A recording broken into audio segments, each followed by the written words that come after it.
What you doing? Yeah. Sunny, are you warm?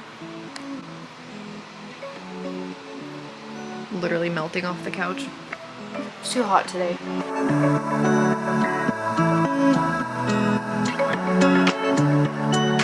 Hi you guys, welcome back to my channel Plant Pause, where we hang out and talk about all things plants and cats. Today we're going to be doing another episode of Purrfect Plant Showcase. It's a very hot day today. I've got a lot of melty cats next to me. We're all just trying to stay cool in this heat wave. I don't know about you guys, but we don't have any central AC in the house, so it's about 85 degrees Fahrenheit in my house currently, and it's hot. But thankfully I at least have an air conditioner in our bedroom, but yeah, it is a very warm day today. But even though it's super hot today, the show must go on. I still wanted to do the showcase today and talk to you guys about a very special plant that I love and I think might actually be picking up a little bit more interest in the plant market these days. I've noticed that the prices for this plant have been going up a little bit, so I'm glad I got it when I did. But I just love this plant so much. It's an easygoing plant yet again, and so I wanted to share it with you guys today. I'd be curious to know how many of you guys have it, or maybe if it's on your guys' wish list, let me know in the comments below. Without further ado, let me grab her. I'm going to be showcasing my Philodendron Pastazanum. See if I can get the whole thing here in the camera. She is beautiful, obviously a good sized plant. Hopefully you can see her in all her glory.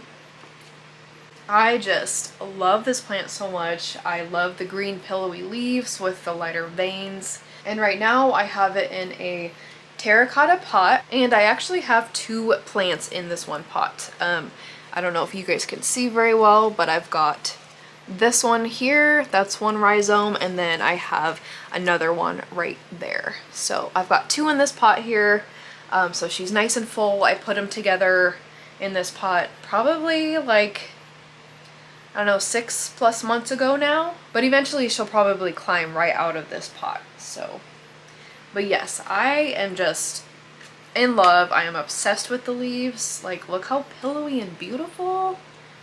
I'll give you guys an up close look. I'm pretty sure, oh, here's the new leaf. This is the newest leaf that it just put out. It's still a little bit softer, it hasn't quite hardened off yet, but I just love these leaves so much. This plant is overall pretty easy to take care of and really hardy, which is one of the things I really love about this plant. I know that a lot of people do call this plant Philodendron pasta for short, so I'm probably just going to be referring it to that quite a bit.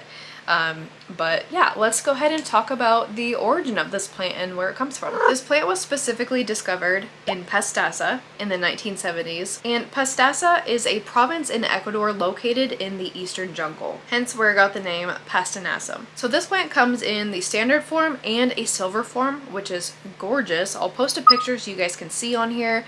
But it comes in a silver form, which just means it has some silvery patches on the leaves, and it looks amazing. And another thing that makes the pasta so unique is that it is actually a crawler. Most philodendrons are climbers, but this one is known as a crawler or a creeper, however you want to word it. So in its natural habitat, it's known to crawl across the rainforest floor. And like I said earlier when I was showing you guys how many plants were in this pot, it has something called a rhizome, which is the name for the main stem of this plant, and it grows on top of the ground, and as it crawls it will shoot aerial roots down into the ground to get nutrients. I'll show you guys again so you can have another visual, but right here, this part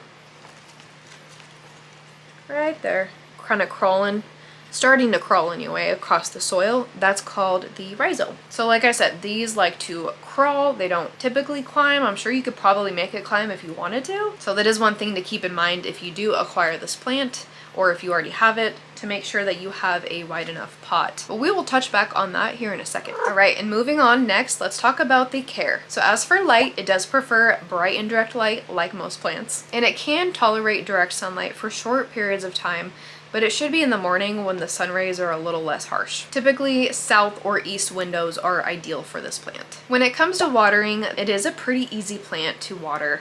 It's not sensitive to underwatering, but like most philodendrons, it does like to have consistently moist soil. But with that being said, try to avoid your plant sitting in oversaturated soil and always allow the water to fully drain out of the pot. It's recommended to let at least the top 2 inches of the soil dry out before watering again. And for fertilizer, it's recommended to use a halfway diluted fertilizer that is higher in nitrogen. Like I mentioned in my watering basics video, which if you haven't seen it, I'll go ahead and put it in the description box below if you are interested. Nitrogen is known to target big and robust leaves and new growth, so it's perfect for this plant. And it's recommended to fertilize during the growing season, so spring and summer, and then try to avoid the dormant season like the colder months when this plant might not be growing as much. And try to fertilize weekly if you can with that half diluted fertilizer.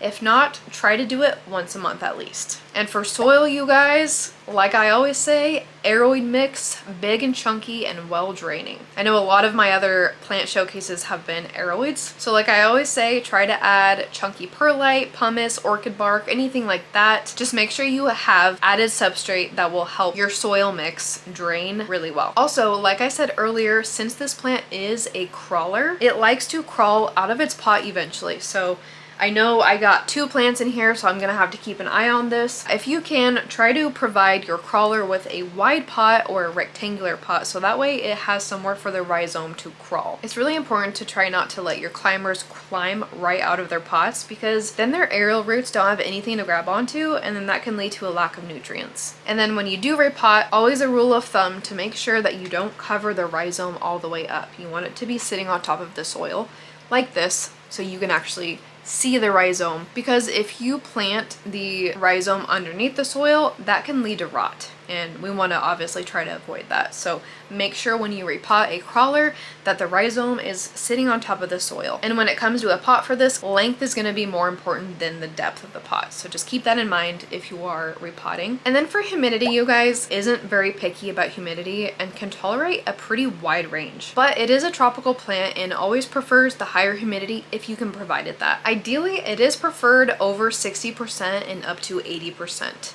That is the, like, in a perfect world range of humidity, but like I've said in my past videos, it's not realistic for my household. My humidity where I have this one sits around 50 to 60%, and as you can see, it's pretty happy. So as far as my experience, I would say not to worry too much about the humidity if you can't get it up that high. But of course, using a humidifier is going to be the easiest way to raise humidity for your plants. And then moving right along to temperature, kind of same with humidity, the pasta does really well in a wide range of temperature as well. I read that it can tolerate temperatures from 50 degrees Fahrenheit all the way to 90 degrees Fahrenheit. And like I said earlier, right now my house is sitting at about 85 degrees Fahrenheit. And pretty much all my plants are fine. They're probably loving it while I'm over here melting. But this one is pretty resilient when it comes to temperature, but it does like a consistent temperature. So try to keep the temperature as consistent as possible and try to avoid cold drafts, as well as keeping it near like a heater or something like that. That can cause unnecessary stress to your plant. Really, any plants for that matter. Some common issues: although it is a very hardy and resilient, easy plant, they are not pest resistant. The pasta still can get the common houseplant pests like thrips, spider mites, mealybugs, white flies, all that kind of stuff. But typically, a really hardy plant like this one, if it does get any kind of pest, it's usually due to another underlying issue, such as overwatering. And as we all know, overwatering can lead to root rot, which can be another common issue for this plant as well. Alright, and then moving on to toxicity, this plant is known to be toxic to both humans and pets, and the effects are known to be mild to severe dermal and gastric irritation. So try your best to keep out of reach of curious children and pets. And then last but not least, propagation for this plant. Obviously, you can do the classic method of using stem cuttings and then using your substrate of choice. You just want to take a healthy stem with at least 2 nodes, remove any leaves if needed, and then you can put into sphagnum moss, water, soil, perlite, whatever your choice of substrate is. And then another method that I read that you could do that I could not find very much information about, and I've not personally done it myself yet. If your crawling plant is starting to crawl outside of the pot, I read that you can take another pot of soil or some kind of substrate and put it next to the pot and basically bury the aerial roots from the stem that's crawling over into the new pot. And it's said that they will start to root into the new pot, and then once it is rooted, then you can just chop it from the mother plant, and that's basically a start of a new plant. Like I said, I've not done it myself. I tried to research some examples of it, but I just, for the life of me, could not find anything. So I'm kind of thinking that maybe I want to try it and film my experience and see how that goes. Maybe I'll try it with this plant when it starts to crawl out, because I don't think it's going to take very long for this thing to crawl out. I've got 2 plants in here, so it's going to get crowded eventually. But anyway, if any of you guys have tried that method of propagation, let me know down below, because I would really be curious to hear how that went and like what you used. If that's even a thing that works, I don't know. So let me know below. I'm super curious about that. And then the last method of propagation for this plant is air layering. Air layering is basically when you try to propagate from its aerial roots rather than the roots at the very bottom of the plant that go into the pot. I'll post a picture of what that looks like, and typically I think it's easier done on climbing plants, but I suppose it probably could be done on this one too. So for example, if I were going to do that, I would probably just put some moss around this node here. You would just cover this node in sphagnum moss and then some plastic, and then you'd basically just tie it off on the top and bottom, and then you keep the sphagnum moss wet until it starts to produce roots. Once it produces roots, then you can basically just chop it off the mother plant, and then you have a whole new plant with roots already that you can plant up. I know that there's some other videos on YouTube explaining how air layering works a lot better than I can. Those are just methods that I read about propagating this plant, but if you guys have tried any of those methods, let me know. I do highly recommend that you get your hands on this plant if you can, if you don't have one already. It is really easy going. I've had no troubles, no pests or anything with this. Like I've said, I've got it living in just my typical around 50% mostly humidity in my household. And personally, I keep this plant probably like, I don't know, 6 to 8 feet back from a south-facing window. So it really doesn't even get super bright light. It gets mostly like ambient light from the south-facing windows. So yeah, and it's been pretty happy. It's been pushing out new growth for me left and right. And personally, I fertilize this guy probably every other watering. So probably about every other week, if not more often, because it's so hot right now. And yeah, I mean, that's mostly it. It's really easy going for me.